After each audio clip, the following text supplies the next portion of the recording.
Shift is sponsored by Rosemary Jade. Rosemary Jade is an online women's boutique that offers sizes small to 3XL. Their mission is to make you feel beautiful and comfortable in what you wear. Make sure to check them out at www.rosemaryjade.com and follow them on Instagram at rosemaryjade.boutique. Now, back to the episode.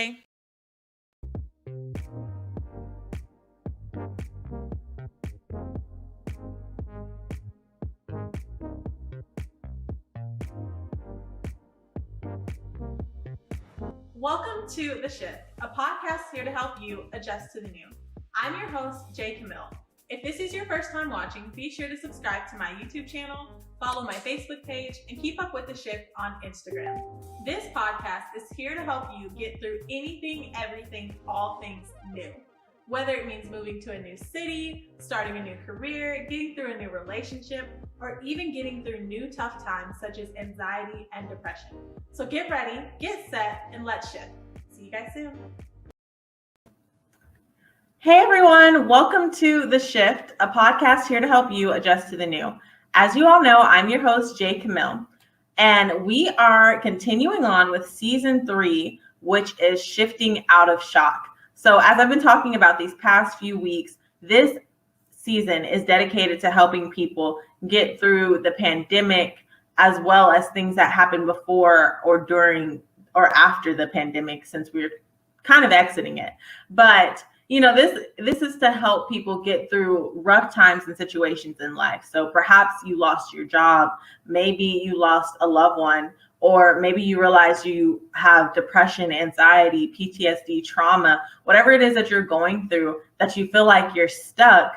We are here to help you get out of that place. So as you all know, this season, I'm bringing in experts who are people that can help in those different areas, as well as real world people, real life people, just like me and you, who have gone through these experiences and who can help us get through them. So today I have a very special guest. He's not only an author, which I'll let him tell you about that for himself, but he is also a person who has gone through so many shifts in life, and he still keeps going. This episode about remaining undefeated is literally this person wrapped up in a nutshell. So, ladies and gentlemen, I'd like to bring to the stage Terry Tucker. Thank you, Terry, for joining the Shift podcast. Tell us a little bit about yourself. Thanks, Jay. Thanks for having me. I'm excited to talk to you today. A little bit about me. So I was born and raised in Chicago. I am the oldest of 3 boys. You cannot tell this from my voice, but I'm 6'8" tall, and I played basketball in college at the Citadel in Charleston, South Carolina. When I graduated, I moved home to find a job. I'm again going to date myself. There was no internet when I graduated from college, so I had to move home and kind of hit the want ads and stuff like that. Fortunately, I did find that first job in the corporate headquarters of Wendy's International, the hamburger chain.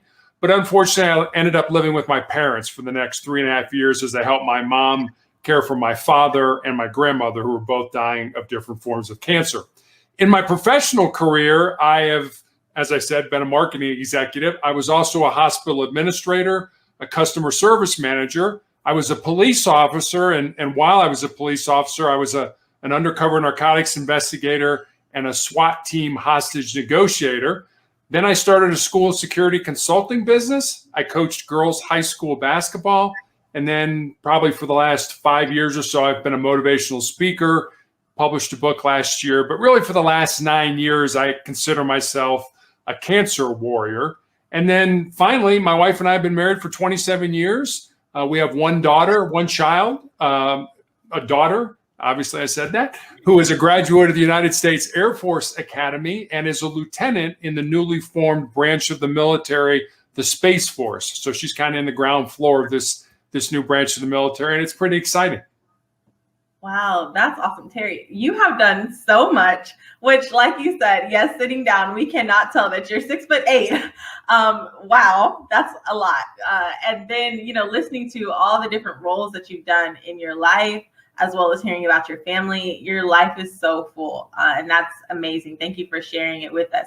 Out of curiosity, out of all the different roles that you've done, which one is your favorite? Oh, hands down, police officer. I'll say that, and I'll qualify it by saying outside of being a husband and a father. I think that's certainly my most important role, and I spent a lot of time on that. But in terms of a job, absolutely being a police officer was my most favorite. Oh my gosh, that's so cool. Yeah, it sounds like you have some pretty intense assignments, like the narcotic stuff, and that had to be really cool. Well, it's funny because people always ask me, it's like, you're 6'8". How could you possibly have been, an undercover narcotics investigator? And I always tell people that what drives that industry, and it certainly is an industry, is greed. And as long as you have money, people are willing to sell you drugs. And so I didn't buy a lot of drugs. A lot of what I did was work with informants who bought drugs, and then I would hit the place with a search warrant and things like that. But yeah, it was definitely an interesting side of being a policeman. Wow, that's neat. We'll have to look for you on like First 48 or something. So let's get into the latter part of your career. You talked about you're a motivational speaker as well as you recently published a book. So I know the title of your book is Sustainable Excellence, 10 Principles to Leading Your Uncommon and Extraordinary Life. Can you give us a little bit of a history and a background about this book and what made you write it? Sure. So the book was literally born out of two conversations I had. One was with a former player of mine who had moved to Colorado, where my wife and I live now. And we had dinner with her and her boyfriend. And I said to her one night, I said, I'm really excited that you're living close to me and I can kind of watch you find and live your purpose. And she got real quiet for a while. And then she looked at me and she's like, well, Coach, what do you think my purpose is? I said, I have no idea what your purpose is, but that's what your life should be about. Finding that purpose. And then once you find it, living it. So that was one conversation. The second conversation I had was with a young man in college who connected with me on LinkedIn and wanted to know what I thought were the most important things that he should learn to not only be successful in life, but also in his job or in business. And I didn't want to give him the, get up early, work hard, help others. Not that that's not important. Those things are very important.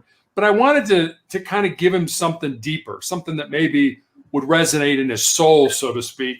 And so I thought about it for a while, and I wrote down some stuff, and eventually I had these 10 principles, these 10 ideas, and I sent it to him. And then I kind of stepped back and I looked at him and I said, well, I've got a life story that, fits in this principle, or I know somebody whose life emulates that principle. Mm-hmm. So I had my left leg amputated last April during the middle of a pandemic. And I started chemotherapy for the tumors that I have in my lungs in June. So during that 3-month span, I sat down at the computer and I started to build stories underneath each of these principles. And that's kind of how Sustainable Excellence came about. Wow. That's, first of all, I just think it's amazing that during a time where you were trying to physically sustain with what you were going through, that you wanted to help others sustain in their lives. Like that is it's so humbling. It's so, it's amazing. It's very selfless. So thank you for that. And then two, really, I'm interested to read the book and to check it out, because honestly, I do believe that more people are looking to find their purpose. And it sounds like this is going to help point them in the right direction, because like you said, once you find your purpose, then after that, it's living it. And I feel like most people, and perhaps I'm wrong, but most people, I would believe, spend their entire lives or almost their entire lives just searching for their purpose. And so it's like, why not help them start early, find your purpose, and then once you found it, spend the rest of your life living it out. I think you're right in a lot of ways, but I also, two thoughts kind of came into my mind when you said that. One was something that my player had asked me. She said, well, what if I run out of time? What if I don't have time to find my purpose? And my response to her, and I've always believed that I've gotten through life, certainly through these last 9 years of cancer, with what I like to call the 3 Fs: faith, family, and friends. So I have a tremendous faith in God. And what I told her was, I can't believe that a loving God who created you to do something, created you to specifically do something in this world, would put you on this earth and then not give you the time that was necessary to go ahead and find that purpose. But I also reminded her, I said, there are a lot of people, and you probably know them, I'm sure some of your listeners know them, that, they sort of go down that road and then they get frustrated and they sort of throw up their hands and they're like, oh, the heck with it. I'm just going to stay where I am. And and they do the same thing every day. Get up at the same time, eat the same breakfast, go to work, come home, watch TV, go to bed, whatever. Those people are already dead. They just haven't fallen over yet. Because if you're not growing, then you're dying. And I reminded my player of Colonel Sanders, the Kentucky Fried Chicken founder, who didn't found that franchise or that business until after he retired. He was in his 60s when he found Kentucky Fried Chicken. Now, I don't know if that was his purpose in life. I'm going to assume that it was. But can you imagine if, he was 40 and said, oh, to heck with it. I'm not going to continue to look for my purpose. So I reminded her, it's like, don't get frustrated. Don't get down on yourself if you get into your 30s or your 40s and you still don't feel like you're there. Just keep looking for it, keep searching for it with an open heart. Yeah, no, that's good. Especially, I love what you said when you're like, if you're not growing, then you're already dying. And that is so true. There are so many people that have literally just checked out already because they're like, you know what, I'm done. But I do agree with your statement, especially because I'm a faith-filled person as well, that everyone here on this earth has an assignment. Now, and I believe that God gives us time to fulfill and accomplish that assignment. However, I don't know if everyone knows their assignment. I believe that we have time to accomplish it, and perhaps people do accomplish their assignment in that time period, but perhaps they may never know what exactly it was. You're right. They may not. And I think that's okay. I mean, we know people who, they know from, I swear, almost from birth, I'm going to be a doctor, I'm going to be a lawyer, I'm going to take over the family business, or whatever it is, they know that. But the vast majority of us, we don't. And that's why we need to search. We need to do things, because the only way you're going to grow is to do things that, you got to get out of your comfort zone. You got to do things that scare you. I always tell, especially young people, if you have a passion in your heart to do something and it scares you, then go ahead and do it. Because at the end of your life, the things that you're going to regret are not going to be the things that you did. They're going to be the things that you didn't do. So true. So true. Oh my gosh. Yes, you're so great. So as we're talking about these real life examples of things that inspired you to write your book, can you give us some real life examples of how you've applied one of these 10 principles in your life and how others can apply it in theirs?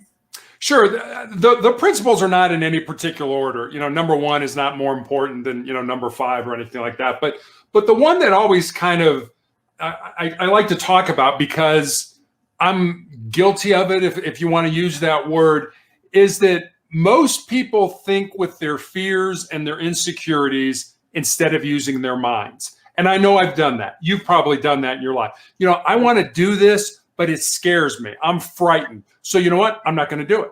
Well, that's not using your mind. That's using your fears and your insecurities. I mean, we all know people who probably should be working somewhere else. They who should have been working somewhere else long ago. But why do they stay put? I'd suggest because our brains are hardwired to avoid pain and discomfort and to seek pleasure. And to the brain, the status quo is just fine. Don't mess with the status quo. Don't do anything, like one day you got up and you said, you know what, I think I'm going to go skydiving. Now your brain will be like, wait a minute. The plane might crash. Your parachute may not. I mean, it'll start putting all kinds of negative thoughts into your mind. And if you listen to those thoughts, when I was 15 years old, I had my first knee surgery. I had 3 knee surgeries in high school, and yet still was able to play Division I college basketball. But I'll tell you what I learned and why I put that chapter in there specifically. I learned that I needed to control my mind, because when I had those surgeries, my mind started saying, you're probably a step slower now, and coaches aren't going to want to recruit you because you're not as good as you are. So all this negative garbage is going on in my brain. If you listen to that, your life will stink. You have to flip that around. You have to learn that you need to control what those thoughts are, because your brain's going to put all this negative stuff in there. If you could flip it around and say, you know what? I'm still playing at an elite level. I'm still having coaches that are calling me, interested in recruiting me. So what you're saying, brain, no. I'm still good. I'm still an elite player. I'm still going to get a scholarship to college. You just have to flip the narrative. And it's real easy to do, but a lot of people just don't do it. They just listen to all that garbage, and then all of a sudden they got nothing. They're depressed. Let me say this. We're all going to experience pain in our lives. And that doesn't have to be cancer pain like mine. It could be, you flunk a test at school, or you break up with your boyfriend or your girlfriend, or, you even have a fender bender on the way to work in the morning. We're all going to experience pain. Yeah. Suffering, on the other hand, that's optional. That's on you. That's what you do with that pain. Do you wallow in it? Do you just say, oh, woe is me, life's terrible, look the way I'm being treated? Or do you say, you know what? I'm going to learn from this pain. I'm going to take this pain. I'm going to get up. It's going to make me stronger, and I'm going to move forward. Wow. That's good. I've never heard it said like that suffering is an option. But it makes me think, oftentimes people are taught the phrase, you are what you think. And it's like, it really does reiterate that you need to train your mind to, like you said, flip the narrative. I spoke with an author a couple weeks ago who was talking about being laid off from her job and the experience that she dealt with that. And it's like, she said to herself, I didn't lose anything. Because most people call it a job loss, and they're like, oh, you lost your job. And she's like, no, I didn't lose anything, because I still have everything within myself. You still have your qualities and characteristics, your training, your learning, everything that you bring to the table. And so I agree, like, even in this, whatever you're dealing with, whatever you're going through, as long as you can flip the narrative in your mind, then that's all that matters. And to look for the positive. So I just love that that's one of your principles. It even also makes me think of, like, perhaps, when a woman is getting ready to give birth to a child, they go through these classes. And during the breathing classes and stuff, they tell them different positive things to think on during that time. And the reason why my mind was brought to this was because when I think of a purpose, if you're really reaching and searching for your purpose, it's not going to be something that's easy to birth and easy for it to come to life. But if you keep your mind on the positive while you're going through it, then it's going to make the process easier, if that makes sense. It is. But I'd also, I guess, add to that is that, people say, well, how do I know if it's my purpose? Well, if you get up every morning excited about what is to come, it's probably more than likely your purpose, as opposed to, I've had these jobs, you probably have too. You get up in the morning, you're like, oh, I gotta go to work. This job isn't motivating. It's not fulfilling. It's not anyone. That's probably not your purpose. So, if your purpose is going to energize you, your purpose is going to, you're going to feel it in your heart, in your soul, that this is what God put me on this earth to do. So just stay open to that feeling, and if you don't have that feeling, that's probably not your purpose. I'm not telling you to quit your job or do anything like that. So please don't anybody go out and do that, because, sometimes you need to, be in something where you need, you make money to pay the bills. That's what you're doing for a living, but that's not what your purpose is. Your purpose is over here. Maybe it's volunteering. Maybe it's writing. Maybe it's something else that you can do while you're in a job that maybe doesn't motivate you, but you need it to pay the bills. Yeah, no, that's so true. And even with that, while you're searching for your purpose, sometimes the change happens first within yourself. Because even in whatever job it is that perhaps isn't the purpose job for you, you changing your mindset of how you go into that job every day is helping you for whatever your purpose is. Rather than just saying, okay, I'm just here to check a box. I'm just here to do it. If you're saying, you know what, I'm here because I need to help take care of my family. I need to pay off this bill for college. Like setting your mind on greater, it changes your attitude of how you come into the door for what you're doing. And then to me, I feel like that thrusts you into whatever it is that you're purposed to do. It is. I remember when I worked at Wendy's, I used to ride up in the elevator every day with one of the vice presidents and my secretary. And the three of us would ride up every day. And the vice president was definitely not a morning person. He would sit there and, you try to talk to him, would not say a word. So my secretary got this brilliant kind of harebrained idea. She's like, I am going to make it my purpose in life to get him to talk to me at some point. So every morning she'd try to talk to him. He wouldn't talk. Every morning. After about 3 months, he finally started to engage her. And, this was just so funny, to watch sort of the social science experiment of this guy who was definitely not a morning person. Just leave me alone. Let me have my coffee and then we'll talk. But no, I want to talk to you in the elevator. How was your night? What did you watch on TV last night? Kind of stuff. She was hilarious, but it was just something that she felt was important to get him to engage. And she ended up doing it. Wow. Yeah. So whatever it is, also that's your purpose. Be tenacious about it. Be determined. Don't stop.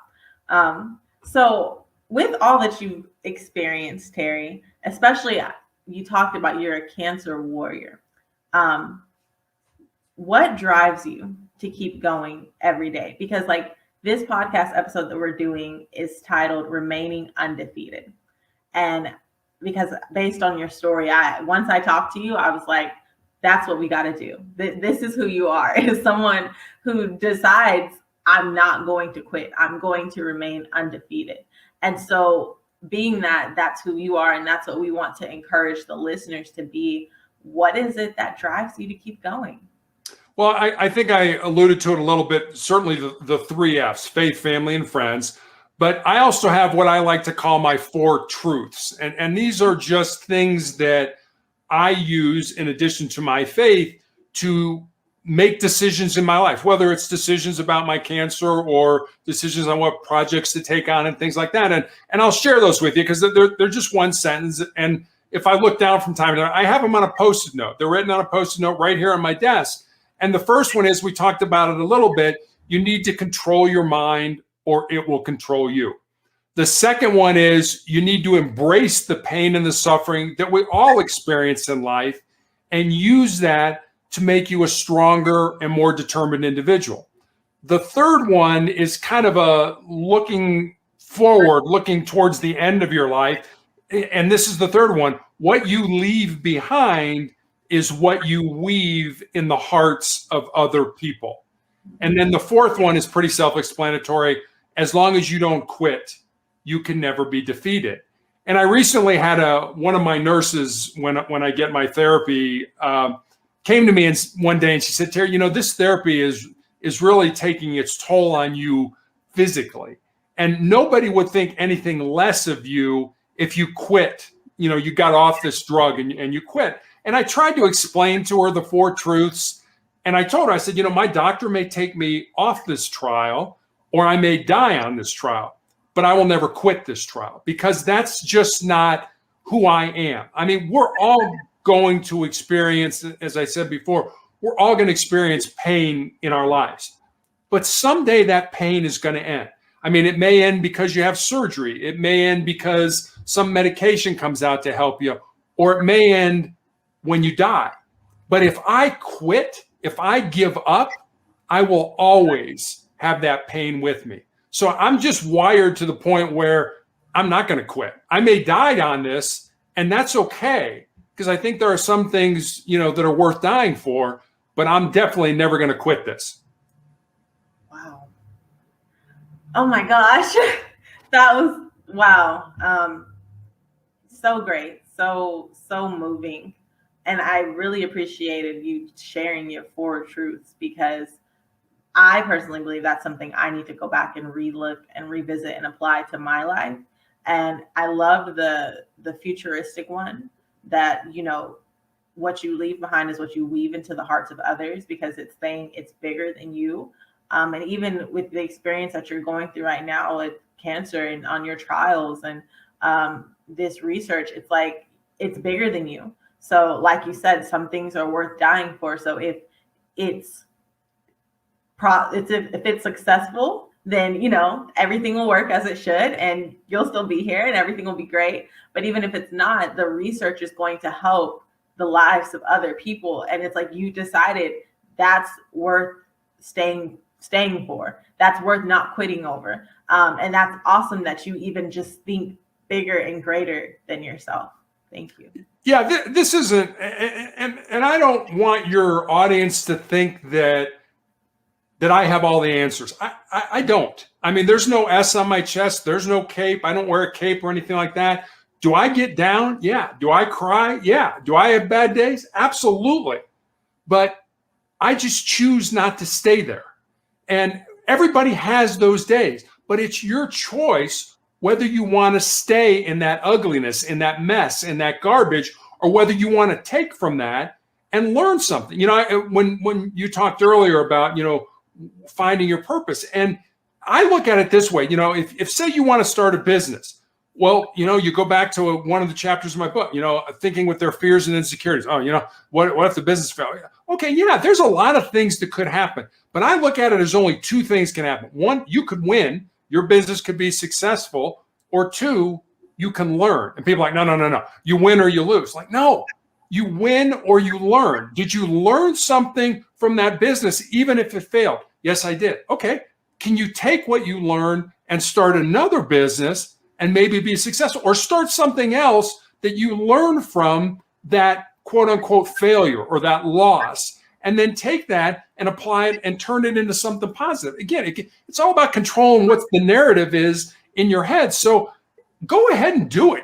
It scares me. That's okay. Go ahead and do it, because only two things can happen. You can win or you can learn. Yeah. And either way, even if it's the learn, you're still winning. Exactly. What you learn, as you said, you're going to go reapply somewhere else. That's going to help you to win. So you're still winning either way. It's really how you look at it. But right. I did like how you honed in and you were like, you know what, I'm human. I have dark days. I have rough days. I have struggles just like everyone else does. And so that actually leads me to our next question. What helps you see the light in the tunnel on those dark days? Because everyone experiences something, as you mentioned, and everyone can say, looking back on it, oh yeah, this is what I did to get through it. And everyone can talk about the highlights, but we all don't talk about those dark days. And everyone experiences those dark days during those times of pain and suffering. So what would you say helped you to get through yours? I think certainly my faith, but when I had my surgeries, my two initial surgeries for cancer, after I healed, I was put on a drug called interferon. And while I was on interferon, basically I was on a weekly injection of this drug for 5 years. And the side effects of this drug were it gave me flu-like symptoms for 2 to 3 days every week after each injection. So imagine having the flu for 2 to 3 days every week for 5 years. And that's what I went through, not to get rid of the cancer, but just to hold the cancer at bay, with the hope that there would be new and different therapies potentially down the road. So, I looked at that and I talk about, and there's a book about this, about winning the day. Can I just win the day in this aspect? Sometimes for me, winning the day was, I'm going to win this 5 minutes. The only thing I'm going to be able to do today physically, because I feel so horrible, is I'm going to throw a load of laundry in the wash machine to try to help my wife out or something like that. That for me, that was winning the day. So, I mean, it's this whole thing of, I've got to do it. You don't. You just have to win the day. And that day doesn't have to be 24 hours. That day can be 30 seconds. I just got to hold on. I got to get through this. Hey, I'm an addict. I want that next fix a crack. Just hold on for 30 seconds. Hold on for 30 seconds. Don't take that hit of crack.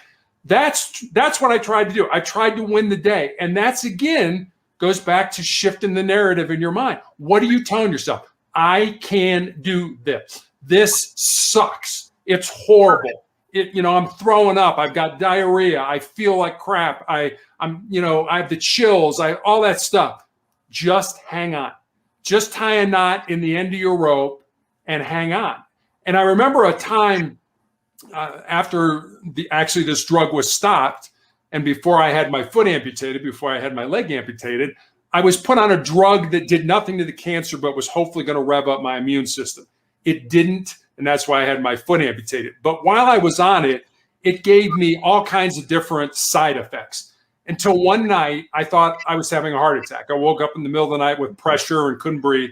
My wife takes me to the emergency room, and I remember looking at her, literally with tears coming down my eyes. And I just said to her, please let me die. I just need to get out of this body that continually seems to be attacking me. And I remembered at that moment reading an article about the owner of a professional sports team who hired a Navy SEAL. If you don't know, that's a branch of the military, some of the toughest men in the world, to live with his family for 30 days and teach them to use their mind to do more than their body could do.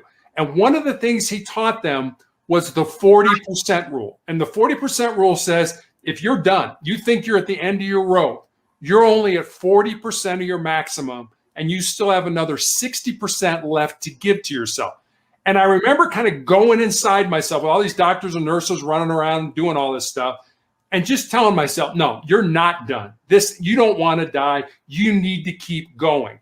And I don't know why I thought about it at that time, divine intervention, whatever you want to call it. But I'll tell you, to go from I just want to die to heck no, I'm going to keep fighting was nothing more than changing the narrative in my brain. Wow. And I believe that's going to help so many people. Like, thank you for sharing your story, and especially that particular day, because I know with last year, with the pandemic, there were so many people who were right there. So many people who experienced COVID, who were in ICU by themselves, isolated. And they were like, you know what? I just want to check out. I'm done. And there are so many people, because COVID isn't over, that are still experiencing it now, or experiencing it in cancer, in other diseases, in other places and headspaces, and even in mental illness. Depression is really one that is coming out more and more, that a lot of people are dealing with, and they're right there. They're right. Like, I just don't want to do it anymore. And all you have to do is flip your mind, like flip the switch to say, I'm not done yet. There's 60% left in me. I love that rule. I love that you shared it on here, because there are so many people that need to hear you have more left in you. You're not done. Your purpose is not done or accomplished. Wow. Thank you for sharing that. And speaking of purpose, because we talked about it at the beginning, and I hinted at it, but I didn't really fully go into what one's assignment might be. So with all that you've gone through, in all of your different job roles, because you've definitely jumped around a lot, it's a unique story, honestly. What do you believe is your purpose or your assignment that you're meant to accomplish through your story? I think my purpose initially was to be in law enforcement. My grandfather was a Chicago policeman from 1924 to 1954. So he was in Chicago during the height of Prohibition, during the gangsters and Al Capone and all the things that were going on there. And he was actually shot in the line of duty with his own gun. And it wasn't a serious injury. He was shot in the ankle. But my dad always remembered the stories my grandmother told about the knock on the door saying, Mrs. Tucker, please grab your son. Your husband's been shot. Come with us. And he was like, you know what? He had my whole life planned out. And I love my dad. He was my hero. He had nothing but my best interest in mind. But he was like, you're going to go to college. You're going to major in business. Then you're going to go into business. And I was like, no, that wasn't my purpose. That wasn't why God put me here. I want to be in law enforcement. And we kind of went back and forth, around that. And he was sick. He was dying of cancer at the time, and I didn't want to upset him. So my first 2 jobs out of college were business jobs, but they weren't my passion. They weren't why I wanted to get up in the morning and like, what can I do? But when I got into law enforcement, I couldn't wait to get up. How can I, what are we going to do today? How am I going to help somebody today? So that was that passion. Now I think with whatever time that I have left, and more than likely I'm coming to the end of my life, and that's okay, is that I want to put as much goodness, as much love, as much positivity back into the world with whatever time I've got left. And if I can do that, I think my purpose in this part of my life will be fulfilled. That's awesome. That's amazing. Wow. And definitely something I think the world needs. Like the world needs you to accomplish that purpose. And I believe that you're accomplishing it here on the air in this episode, through your book, through so many other things that you're doing, your other motivational speaking engagements and talks. You are definitely spreading light and love and purpose. So just keep on doing it, because you're doing an amazing job. And honestly, with what you're doing, those things outlive you too, which is what I love about it. So it's like, you're not only doing it for right now and for the people in the present day, but you're doing it for the people in the future. So exactly. Well, thank you for saying that. Absolutely. Okay, so we are going to take a quick pause for our sponsors really quick. But once we come back, we are going to get into our last question. You tend to feel your best when you're wearing clothing that fits well and feels good? Well, ladies, look no further. This boutique offers both. Rosemary Jade is all about feeling comfortable in what you wear and confident in who you are, because comfort and beauty go hand in hand. This boutique was created with all types of women in mind. As women, we each have different body types and ideas of what makes us feel beautiful. Rosemary Jade offers a wide range of sizes from small to 3XL in hopes that you are able to find comfort and beauty here. Go to www.rosemaryjade.com to learn more about us and follow us on Instagram at rosemaryjade.boutique for updates on new arrivals. Now, back to the episode, Jay. Our last question, which I hate that it's our last question, because this has been such an amazing time and an amazing episode. Like, oh my gosh, Terry, you are so powerful and your story is so moving, so impactful. And it's definitely a testimony that I believe is going to change so many listeners tuning in today. It's definitely changed me and changed how I feel like I view life, and how I feel like I need to change my mind more often. So I just thank you again for coming on the air today. But before you go, what are 3 tips or pieces of advice that you would give to a listener tuning in to this episode? So based on what we talked about, I'll leave you with these 3 thoughts. Number 1, search for your purpose with an open heart. Number 2, and this kind of goes along with it, but this may not be your purpose. It could be something different.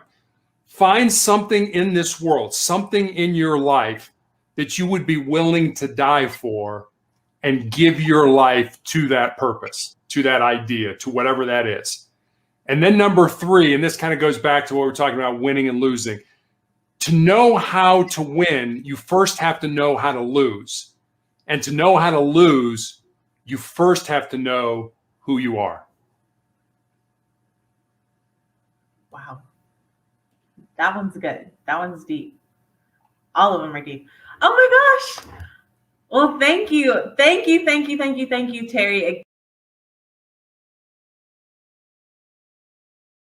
That's all from me. I'm Jay Camille. Be sure to follow us on social media. Don't forget to like, share, and subscribe. And I will see you all next week.